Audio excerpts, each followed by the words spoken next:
Welcome to the Greater Victoria Real Estate Show. I'm Jane Johnston, realtor here in Victoria, and this is a show where we cut through the noise and talk about what's actually happening in our local market. I'm Andrew Plank, also a Victoria realtor. We'll talk stats, timing, neighborhoods, and what we're seeing behind the scenes. And I'm Jen Lowe, mortgage broker. I'm the numbers person of the group, and I'll chime in with the mortgage side. Each week, we break down what the market means for you. All focused right here on Greater Victoria. No hype, no pressure, just honest conversations, local insight, and practical advice. Let's get into it. Hello, everybody. Hello. Welcome to the Greater Victoria Real Estate Show. I'm Jane Johnston with the Bar Hill Group at Remax Camosun, and I'm here with... Who are you here with? You're here with Andrew Plank. I'm a realtor in Greater Victoria as well, and I'm with the Vibe Collective at Royal LePage. Yes, vibing it up. Jen Lowe, mortgage broker with Dominion Lending Centers Modern Mortgage Group. Good to see you guys. Yeah. Good to see you. Together again. Collectively, how much we've got between Jane and I, there's 40 years of experience in this room. And then Jen, how many years have you been in the business? I've been a broker for 14, and I've been in the banking industry since 1996. So, oh man, you got us beat then for, we're each 20 years, and you've been in the banking industry since 1996. Okay, so was that 30 years? That's 30 years. Ridiculous. 70 years experience talking to you today. Yeah. Wow. Okay, but we're not old. No. I was going to say everybody, put on your glasses and start trying to have a hard time reading your phone. Okay. Let's get into it. Let's talk about it. Okay, today we're going to talk about short-term rentals and whether or not they're coming back. And because there is some news, but first of all, we're going to talk about financing. Go, Jen. Yeah. So inflation. So we just got our recent inflation numbers for March. It did tick up a little bit, but it was basically due to gas prices. So in our core inflation number is still very soft. So it's the lowest it's been since 2020. So the chances of seeing an increase in interest rates on the variable rate side is pretty slim. The next time the Bank of Canada meets is April 29th, and we're not expected to see any change in the near future. Okay. Well, good news for anybody on variable rates. And then the fixed rates have been a little higher lately, though. The fixed rates have definitely gone up, and that's just due to what's happening in the Middle East, which is putting pressure on the bond yields and has pushed fixed rates up. Okay. So we're definitely seeing more interest in looking at variable rate mortgages, and it's important to explore the two different types of a variable rate mortgage. I was just speaking with a client short time ago, and she was not aware that you could have a fixed payment variable rate mortgage. Right. So there's two types. One has a fixed payment. The other has a fixed lifetime or a fixed amortization of the mortgage. So with a fixed payment one, does that mean the interest rate, it stays a fixed payment, but the interest rates vary? That's right. So when interest rates are going down, more money is applied to the principal. Right. But when interest rates are going up, not as much is applied to the principal, more to interest. Right. So that's when we went through COVID. What happened is all of a sudden we were introduced to this term called the trigger rate, which I have to admit, being that I've been in the banking world since 1996, this word all of a sudden became a regular word in our vocabulary, but had never heard it referenced before. And the trigger rate is when you have your mortgage payment does not even include enough to make the interest of your mortgage. Right. So your mortgage is now completely going in the wrong direction. So when the variable rates were going up higher and higher, and you were on a fixed payment plan, it got to be that that payment was just not going to be enough to cover the mortgage. The interest. The interest, because they don't care if you're paying the principal. So essentially, as your interest rates are going up, your baseline principal is not being paid at all. That's correct. Yeah. So what happened if you hit the trigger rate? Was it just a number and you could go over it, but it meant that your mortgage was going up? Or did it actually mean that you actually had to pay a lump sum or do something different with your mortgage? In speaking, I've had a few different clients that have been in this situation, and the bank definitely hounds you. They want you to change your payment to catch up with your mortgage. But ultimately, what I've seen is nothing has to be done until your mortgage is up for renewal. When your mortgage is up for renewal, however, you're going to have a huge payment shock, as now if you started with a 30-year mortgage, you're renewing now at a 25-year. So it's something for anyone that's in that similar situation. We can refinance the mortgage back up to a 30-year, but if you go with a straight renewal with your current lender, they'll only renew you at a 25-year. So Okay. like significant payment shock. So there are people who thought that they were going to be paying off their mortgage in 30 years. 5 years later, they have to get another 30-year mortgage because interest rates had gone so high that they weren't able to get ahead of their mortgage or pay down the principal. Okay. Yeah. We're not looking at having that kind of interest rate. Well, we never know, but this isn't something that people should be currently concerned about. Is that correct? Yes. Yeah. Okay. I mean, they're saying, going through COVID, it was unprecedented times.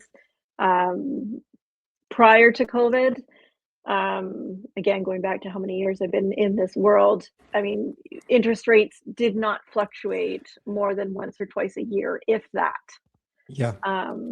So we've definitely, we're still, I feel like we're still steadying and coming down from that, but we are in a much more steady environment than we were during COVID times, that's for sure. I just remember thinking during COVID, I had so much more cash flow than I did like 2 years later.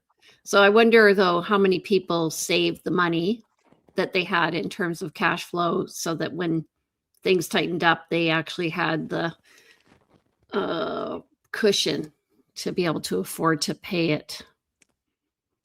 Not very many people from my experience. I was going to say, I don't think most people are just not that disciplined. There's very few people I meet that are so disciplined that they actually put the money aside for the rainy day, knowing they're going to need it one day. A lot of people are just, paycheck to paycheck, or they see their bank account numbers and they're not actually keeping that stuff in mind. So, yeah. Which speaks to having a mortgage as forced savings versus, even though you're paying a lot of money, like I've just been doing my taxes and looking at what the principal versus the interest have been. And, I'm like, oh my goodness, I just need to pay these off. But then will I save money? Yeah, I think too, financial literacy courses or understanding more about financial literacy and actually building those muscles of savings. I can't say that I am speaking from experience, but I am saying that it's a good thing, I think, for people to do. And I feel like not many of the younger generation really are on top of that stuff. They don't have the same discipline some of maybe our parents did, who had parents who went through the Great Depression and knew you've got to save for a rainy day because you never know what's going to come around the corner. Yeah. It's so interesting because I was speaking to my son about that the other day, because there's a lot of mindset around money. So that is it evil? Is it good? All this stuff. And really, you just have to look at it as a tool. And if you use it well, it can really do things. You can make it work for you. But if you don't use the tool well, it can be a real problem. Yeah. It definitely quite often is very much of a learned mindset too, right? I know I'm pretty strict on my kids with getting the credit ratings started, and because I see people that have had credit challenges, so I want them to get that going, get that credit card and pay it off each month, and but lots of people just don't know those simple things, or what we think are simple things. Well, we each, So come at these things. It's the blind man with the elephant story, Yeah. where you only know your own section of the world, of the universe, and you're based on your own experience. So, 100%. the mortgage broker is going to look at the numbers. The realtor is going to look at the houses. The carpenter is going to look at the framing. But I grew up in a big family, and I'm the fourth of 5 kids. And I will say, every single one of us had a different approach. I don't know if it was learned I know now, looking back, I see there were beliefs that each of my parents had very different beliefs about money and what to do. But I looked at what everybody else did, and I was like, okay, well, I was trying to be smart right from the beginning. But remember, my younger brother asked me for money, and I said, I'll give you money, but you have to put 50% away and save it for a rainy day. And I'll give you twice as much money, and you put 50% away. And he's like, no. So funny. Anyway. All right, so let's get into the stats this week. Sure. Okay, so in the last 7 days, we've had 455 new listings come to market, and you can compare that to last week. There were 504, so a little bit less week over week. 156 properties went pending versus 178 the week before. And then we've had 197 price decreases versus 178 the week before.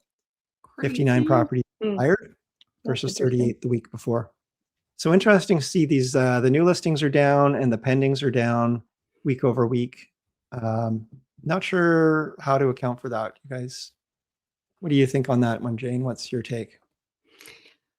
I think there's been a bit of a reckoning. I think people are looking at total days on market. I am talking to realtors who are listing later in the month. I was talking to one today, and I said, aren't you a bit concerned, pricing your house right now in a market where there's going to be an increase in number of listings? Just traditionally, this is just when markets build up, April and May. And he's like, I follow the 3 P rules: pricing, or preparedness, presentation, and price. So it's all 3. It's a combination of all 3. And I'm like, I'm going to take that. I'm going to run with that because it's true. You want to make sure if you're going to show up well, you're going to show up in a place where you're going to sell quickly, because otherwise I'm looking days on market are long. Absolutely. You've got to hit all of those things to have a good sale. Do it fast, do it cheap, or do it right. Pick 2, Go ahead, Jen. Do you think buyers are a little bit hesitant right now, just with the way the world is? Yeah.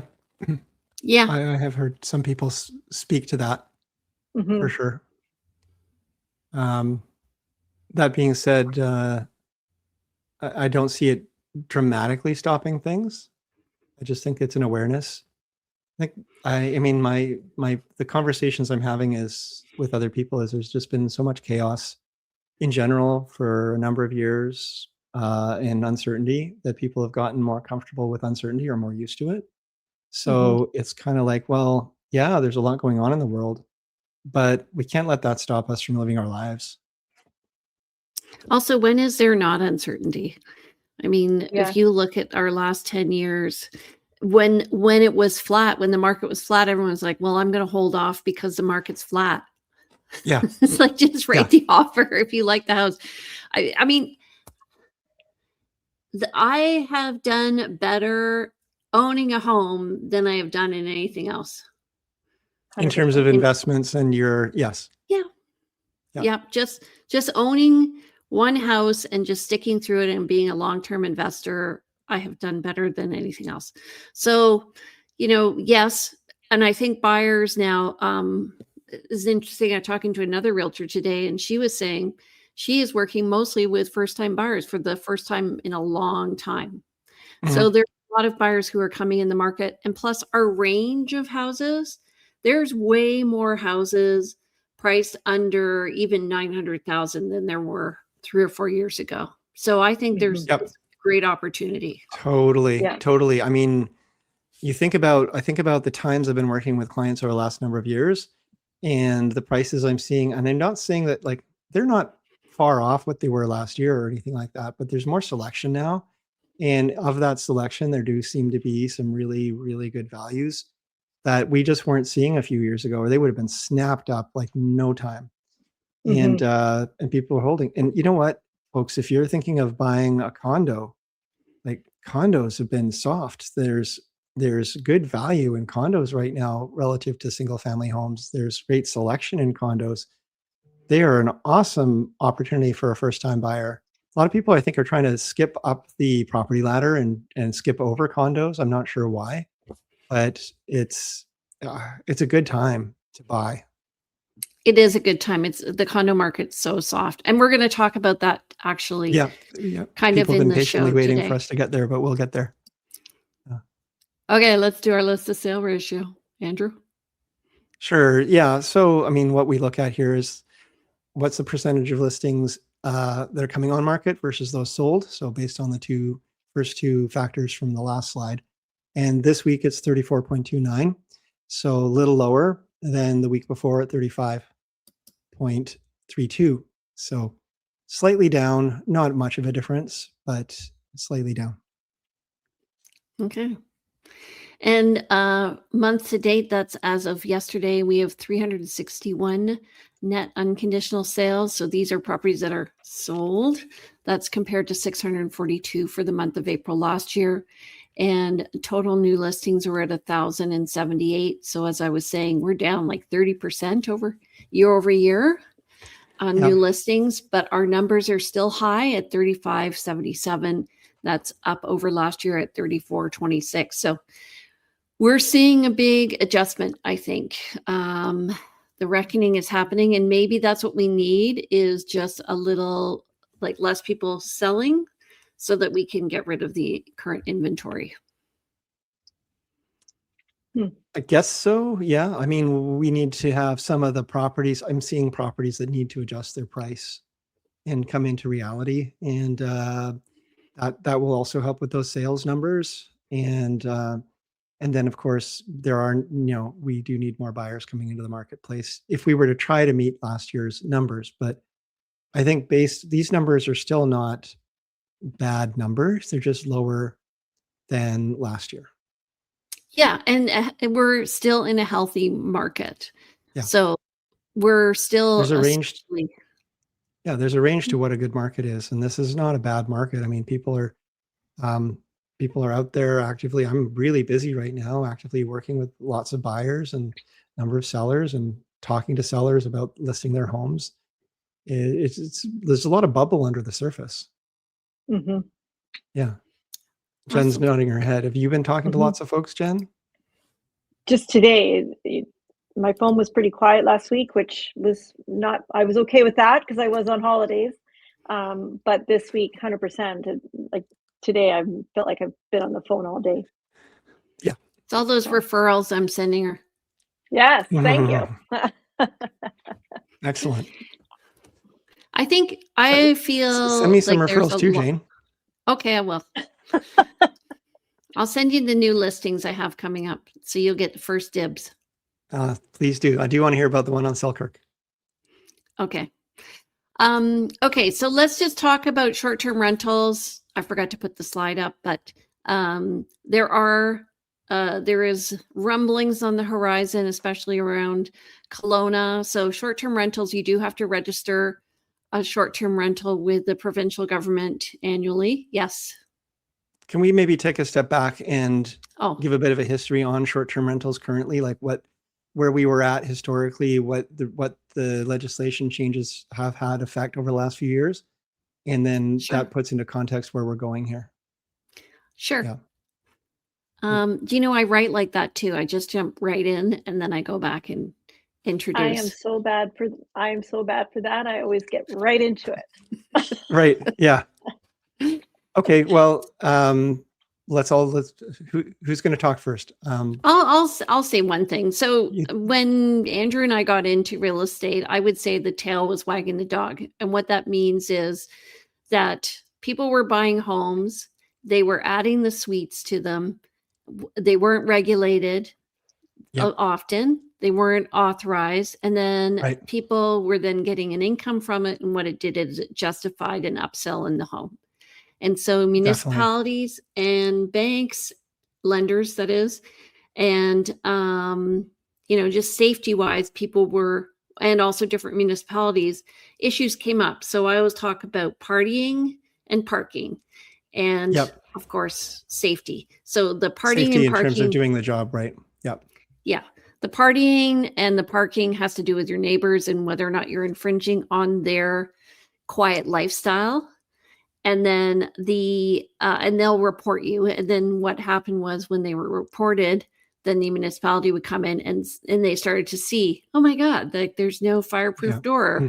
Wait a minute, there's So, no like smoke Jane's detector. talking about the 3 Ps again: partying, parking, and permits.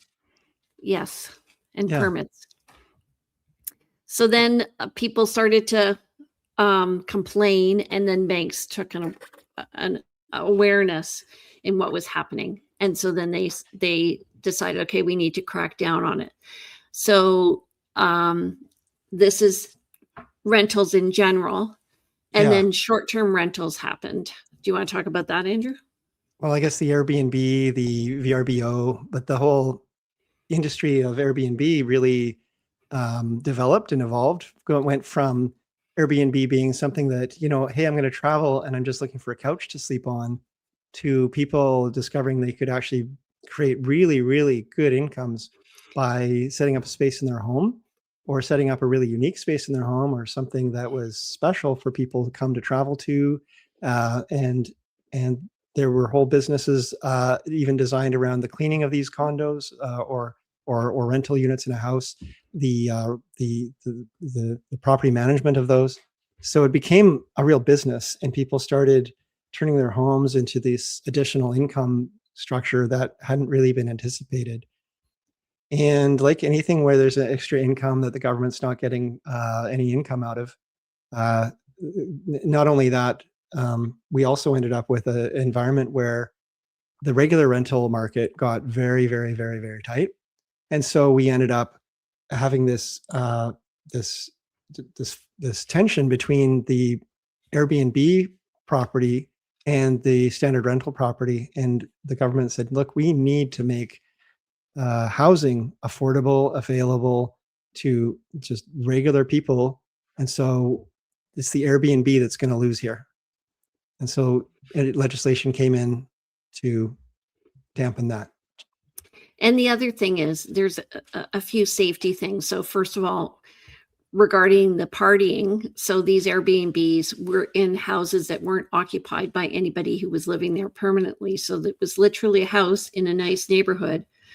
And I stayed in one of these in Toronto, where, you cram in 6 or 7 people, and then you invite all your relatives over, and they, you have a party, and hopefully you have a good tenant that leaves the place in good shape, which we did. But there are people who abused it. And then what happened, it's at a 4th P, which is police. So you had to have police presence happening. And I know for my sister in Ontario, where she lives, which is kind of cottage country, people were partying, and then there were some fatal accidents happening. Yeah. And so you have an increased cost for policing, and so they want some money and funding for policing these houses. Now that being said, and so my partner has a condo downtown. We were living in it together. It's currently an income producing rental, but that building did not allow short-term rentals. The bylaws said no short-term rentals. And yet, we would often be, coming home, going to the elevator, and there's this nice couple with a couple of overnight bags, or the little small luggage, going up to the 3rd floor. And you just know that we knew that there were a few Airbnbs in there as well. So people were doing it outside of bylaws and so forth. But the other side of that is there was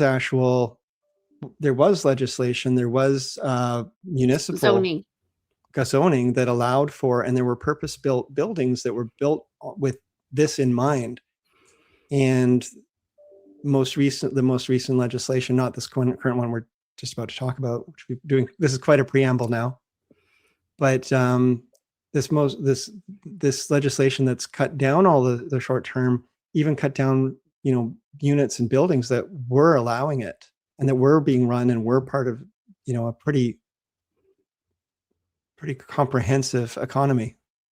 So what was happening was the hotel industry got really upset because all of a sudden now they had competition for people looking for accommodation, and they were saving money. They didn't have to eat in a hotel. They didn't have to, the cleaning was all happening by the people who were owning it. And then, and what Andrew was saying, so places like the Union and the Janyon building, these were short-term rentals. People would come in and everything was set up, and it was set up really well, actually. And it was kind of like a low impact living, and they were right in the community. And I'm sure they had recurring visitors and people who respected the community, but they also, again, had this partying. But the price of these condos was actually worth quite a lot because the potential income from the condos was very high. And so when the legislation changed, all of a sudden there was a 10% drop in the value of these condos, like overnight. Yep. And we're still working through that, which is one of the reasons why the condo market is slower in Victoria, because those people who had that income producing unit that they can no longer do that with had to decide that they were going to either rent it or sell it. And a lot of people decided to sell, and that inventory is still working through the system, although I'd say it's probably mostly worked through the system now. So where does that leave us today? Okay, but let's just talk about so what's happening though is also there's been a change in federal legislation around and provincially around foreign students coming in. And so there's less pressure now for people to rent units because there are less students. So the government imposed this because they wanted students to have good living accommodations.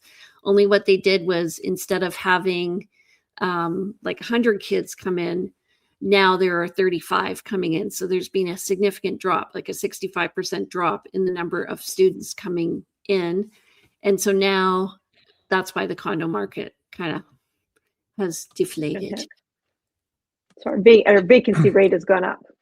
Yeah. So the original argument for not allowing short-term rentals is no longer as applicable. And so where we at today is now, I think coming 2027, they are considering, I don't know if this is legislation yet. They have allowed this already in Kelowna. But if you have had 2 consecutive years at 3% vacancy rate or higher, then the municipality or the city can choose to opt out of the provincial rules. So it's not a given, but it opens up more options. But they are still requiring all over the province and still in Kelowna that owners need to register their short-term rental units with the government so that the government's aware. Yep. And they have to also have a license with the city of Kelowna, and they have to follow the zoning rules. Yep. So there's still more, I guess, paperwork and rules to follow, but it is going in what I would call the right direction, where allowing for more flexibility and also being more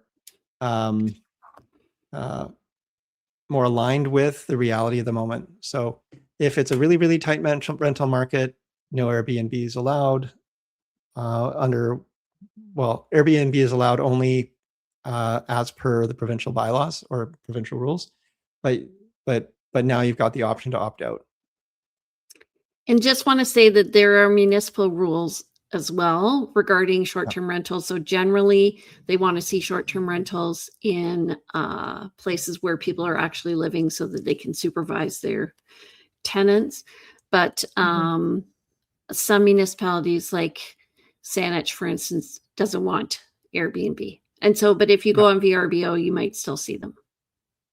I guess one other thing to point out, and we're sort of talking all this through, is this is also really only applicable in higher density areas.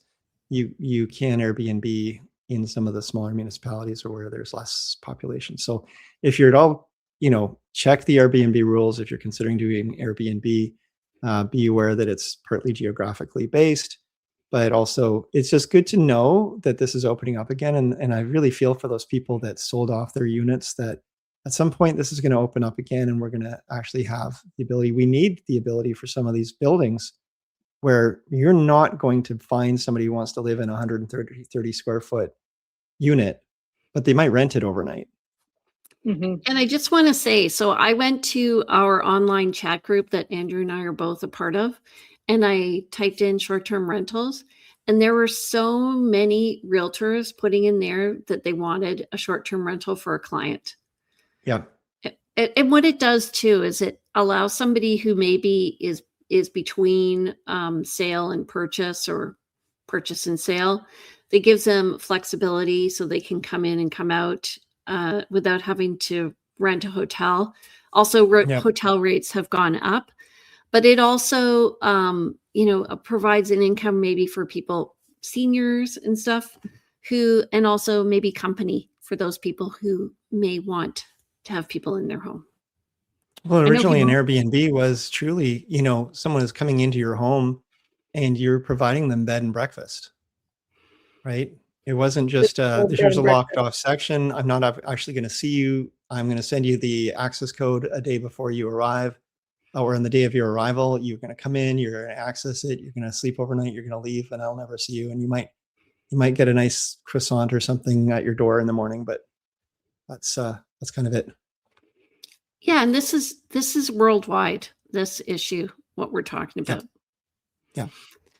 So I guess for everyone, again, this is just an awareness that, things are always shifting. And it's good to see that if you do own an Airbnb-like unit or are considering doing it, there may be some changes. It does really depend on what the city of Victoria does, or municipality of Saanich, or, whoever it is, wherever it is you live, whether or not their vacancy rate is at 3% for 2 years, and whether or not they decide to opt out of it. And I guess my question then becomes, let's say they opt out of it and then the vacancy rates tighten up. Does it then mean that they have to cancel again the year after, and you don't have the ability to have any kind of assurance that you can build a business on that? Right. Which is why I was saying there's a bit of a pendulum swinging back and forth. So people just have to be sensitive. There were short-term rentals in places like Shawnigan, and they work. I mean, I know there are people who live there who are not appreciative of the fact that there are short-term rentals there. They don't want them there, but it is a great way to kind of help with the ebb and flow of real estate purchase and sales and travelers. Yep. Okay. Any questions, Jen? No questions. No, it's I find it very interesting when we get these new rules in place, and then they kind of take a step back and go, maybe we're seeing a bit of implications here that we didn't completely expect. So it's good news that we've got potential changes coming. Yeah.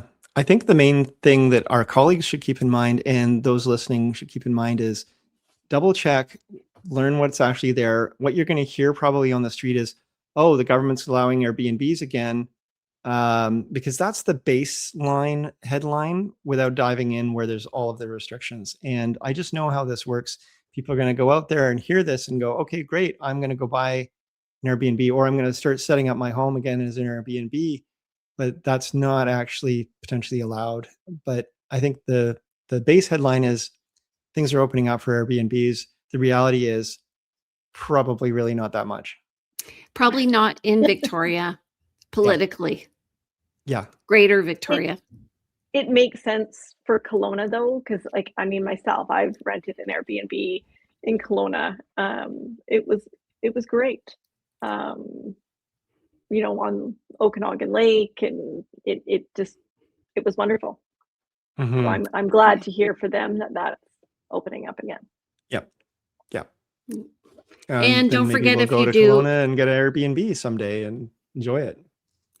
Don't 'Cause forget, there's if definitely you a different experience than being in a hotel. Sorry, Jay. if you do have a short-term rental, to register at the provincial legislation. Where is it? The provincial short-term rental. I think it's about $450.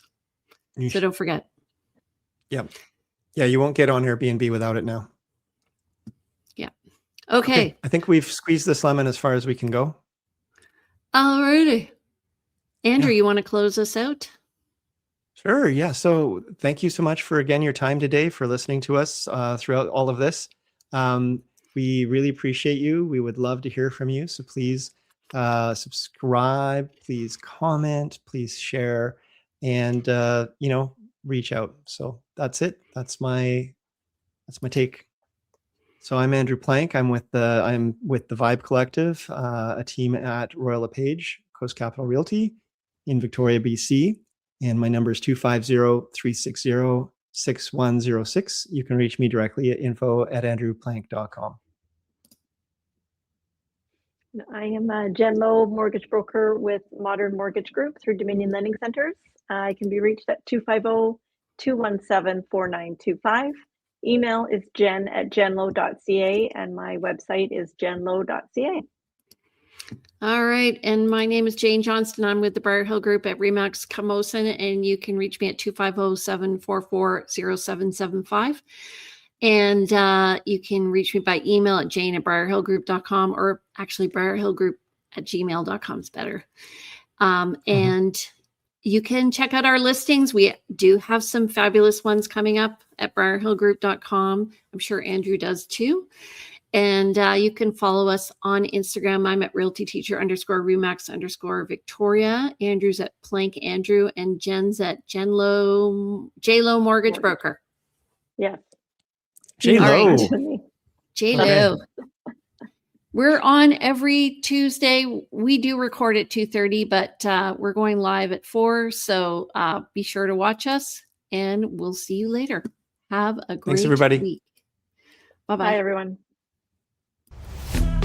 Thanks for joining us on the Greater Victoria Real Estate Show. We're here weekly, bringing you up-to-date insights on the Greater Victoria real estate market. Make sure to follow and subscribe on YouTube, Facebook, and wherever you listen to podcasts so you'll never miss an update. We'll be back next week with more clarity around what's happening and what it means for you.